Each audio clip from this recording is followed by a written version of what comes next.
Thank you. And good morning to the West Coast. Hello there. I guess you're having lunch right now on the East Coast.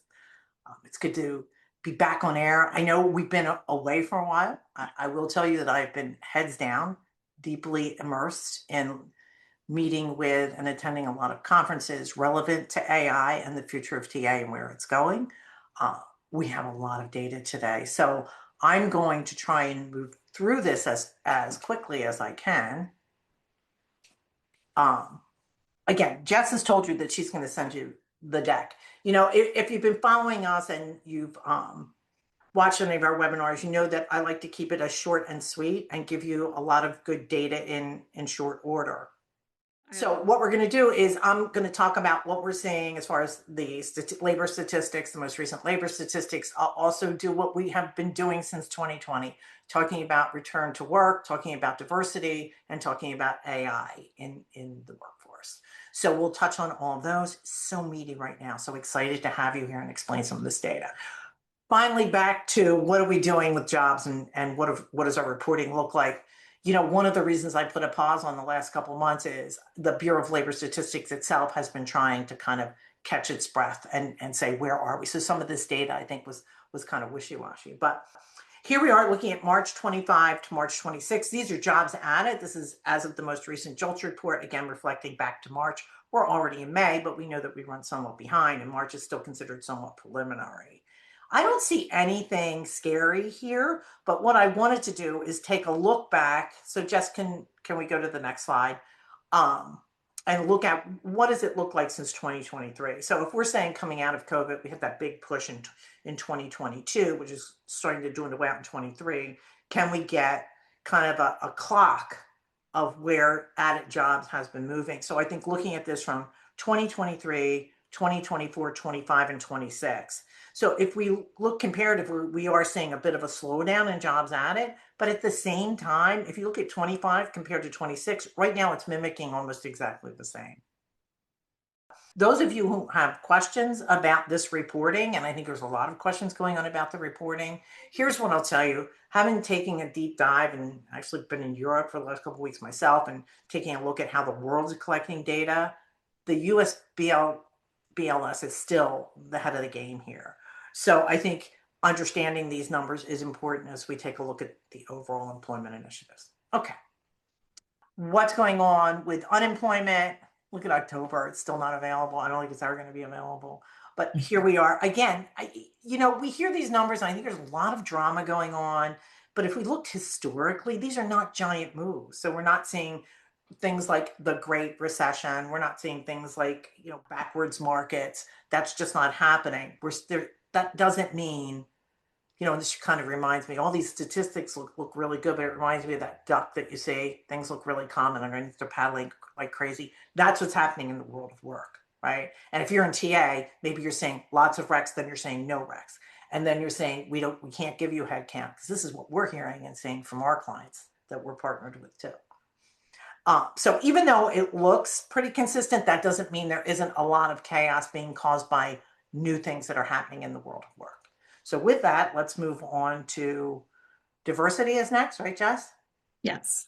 So I want to explain again, I don't like a lot of data, but I couldn't cut it any lower. So the next 3 slides have a lot of data. I've also removed from them the source, but there are sources that have been validated for each one of these bullets. So when Jess sends you the deck, or Jess's team sends you this deck, you'll have a note on there that will tell you what the source is. I'd like to also make a really clear point. These next few slides are specific, and I was looking for data that's come out over the last 5 days. So it may not have originated in the last 5 days, but it's been highly promoted for the last 5 days. That's the world we're living in right now.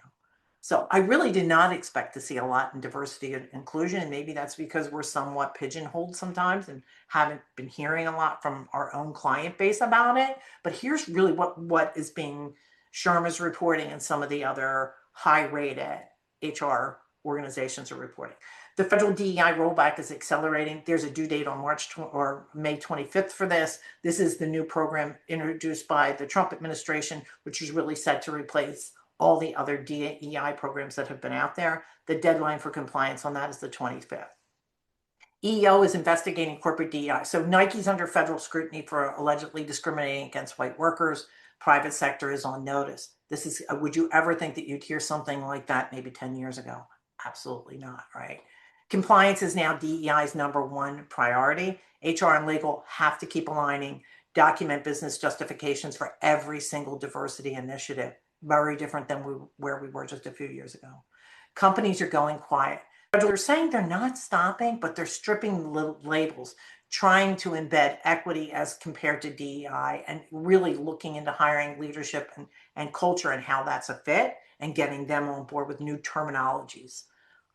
AI bias audits are going mainstream. The algorithm fairness reviews now are standard practice. Unchecked AI can reverse all your discrimination gains. So as Lindsay and Jess really take a deep dive into AI and the effects that it's having on how we're recruiting, this is a big piece. On that, I'm going to jump down to what we're seeing in before I get to some of these other stats. In the UE, there's a lot more regulation that's going on, and that's, of course, going to be passed on to the US. Millennials now represent 75% of the workforce. Give you a second on that. 75% of the workforce, and diversity remains one of the top 3 for them when they consider an organization. How open-minded and how diverse is that organization, and how does it move towards diversity? 76% of job seekers factor DEI into their job choices. I think that's a very interesting number. But I think they're using that as a guidepost to say, what is this organization that I'm considering joining look like? DEI teams cut out of AI decisions. Only 35% of chief DEI officers involved in the AI workforce discussions. So that's a big gap. So as DEI leadership is being negated, removed, relabeled, and expected to make changes, they're really not in these decisions anymore as far as the effects of AI. Inclusion built into systems, not just programs. So shifting from DEI initiatives to embedded equity and everyday workflows and processes, which is very, very different than the way we had it before. It'll be interesting to see the effects of this new methodology and how it changes the way we look at diversity in the workforce. So the business case is still strong. The top quartile business diversity companies, 25% are 25% more profitable. Inclusive organizations generate 2.3 more cash flow per employee than others. That is still a big number. We really need to, and I'm going to make a note now, to look at this in a year and see how these new policies are changing or accelerating or depreciating the diversity in our workplace. It's a lot to absorb. Go ahead, Jess. Return to work. Again, a big surprise for me. I did not expect to see, and by the way, I used a considerable amount of AI to gather this data, but again, went through and really looked at the sources, read each article to see where they are. So when we send this out, I encourage you, if you see something here, a bullet point that's very important to you and your organization, take a deeper dive. It is out there. So 5-day mandates are spreading fast. Amazon, JP Morgan, Goldman, Tesla, Fidelity, Home Depot, Instagram, and dozens more requiring full 5 days in office. There's some new names up there. I mean, we knew Goldman, we knew the financial New York centers were pushing more for an office years ago, but to hear something like, Fidelity, Home Depot, Instagram are pushing for that 5-day in office, that's a very interesting case study at this point. Fortune 100s have surged in their return to work mandates. 54% of the Fortune 100 employees are now under a 5-day mandate, up 11% from a year ago. But look at this, the policy is outplacing people. In-office requirements are up 12%, but actual attendance is only up 1 to 3%. I can tell you, I've had personal experience with this, visiting organizations that have these policies in place, but it kind of goes quiet, right? So it's, we had quiet quitting. It's like quiet RTO. So even though I have to be here 5 days, if I only come in one, no one's really noticing and no one's policing that. It'll be interesting, again, to look at this maybe 6 months out and to see how well that's being policed, because I don't see a big focus on it right now. Employees are saying they're ready to walk. 92% are saying that they leave their job for a remote opportunity. I think that is an incredibly big number. I'm surprised. I double checked it. And, considering some of the sources that went into this, though, you can see a lot of validity there. I would definitely take a look and poll your own internal people and see what the effects would be if you made changes there, or if you're considering making changes. Senior leaders left Amazon and Dell for competitors that were offering flexibility mandates rather than a full-on RTO. So we can see that leadership is also saying, tell me why this makes sense. And if it doesn't, why I'm not going to do it. I don't think this is just a personal decision. I think it is, this lap between business, like how much more efficient will we really be? And how much more efficient are we really at home? And when you dig into some of the reasonings of the leaders that are saying, I want to keep a hybrid or go to RTO, their explanation is they really do see productivity higher in an RTO model as compared to some of them, even a hybrid model. Big corps, though, have a big influence on everybody. So 50%, 54% of all businesses say that major RTO moves have influenced their policies. I think a lot of smaller organizations are saying, why am I doing this or not doing this?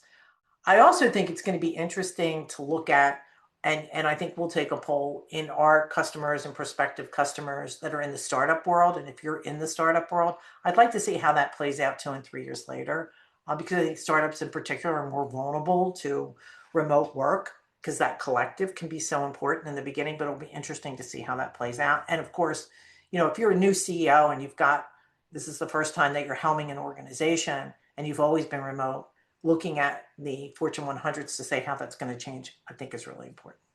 Federal government is leading this push with 2.4 million employees being told that they are going to have to return to office, the same that we're told that they could do a hybrid. Hybrid still dominates. 67% of companies still offer flexibility. 22.6% of US workers are still remote or hybrid as of March 26. Still a pretty big number. Retention risk is real. 64% of remote workers would quit if flexibility ended. So when we were talking about 92% say that they would leave for a fully remote job, when we come down and look at the retention rate, 64% said, if you're going to mandate me in all the time, I'm not going to do it. And I think, too, you need to look at this pendulum swinging both ways.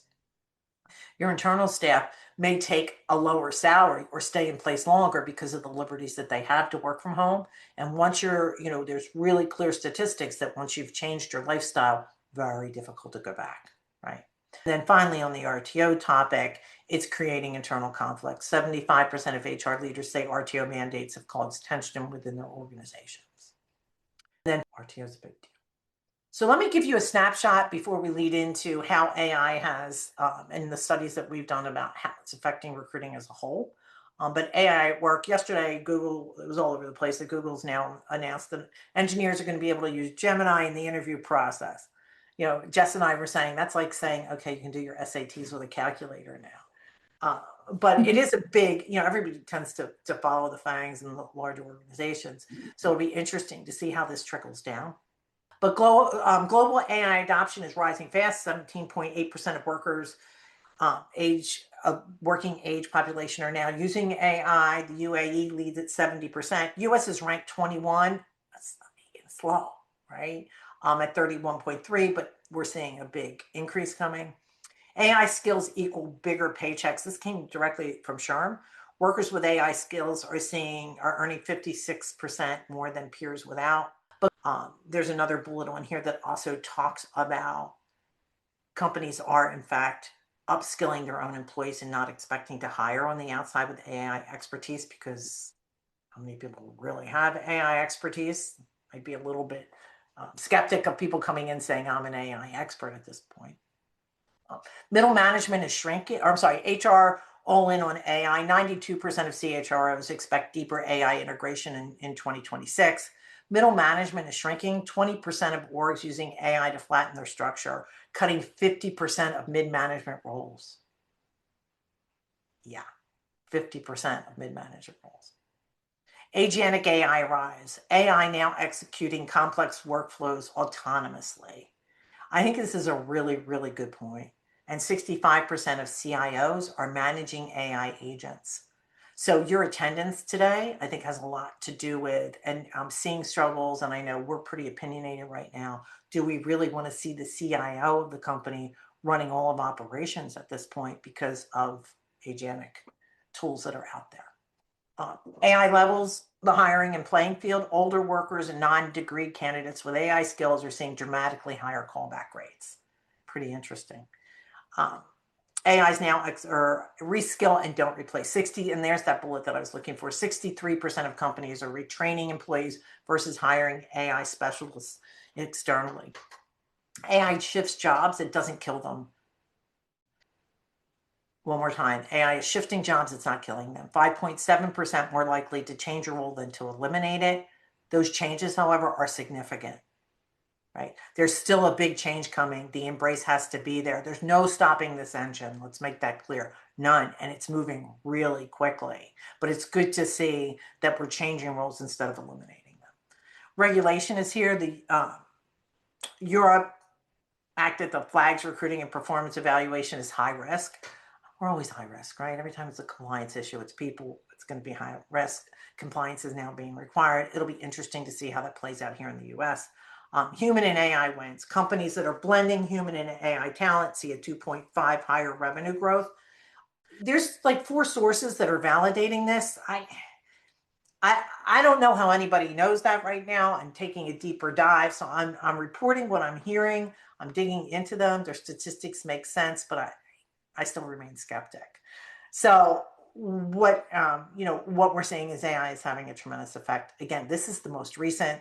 We will be reviewing this again next month when we talk about where Miss or Morph is our program for next month. It's really going to talk about how TA can leverage AI outside of recruiting for the future of work and where it's going.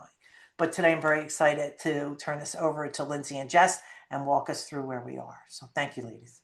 Great. Thank you, Christine, for all the updates and stats. A lot to think about as things are changing so quickly.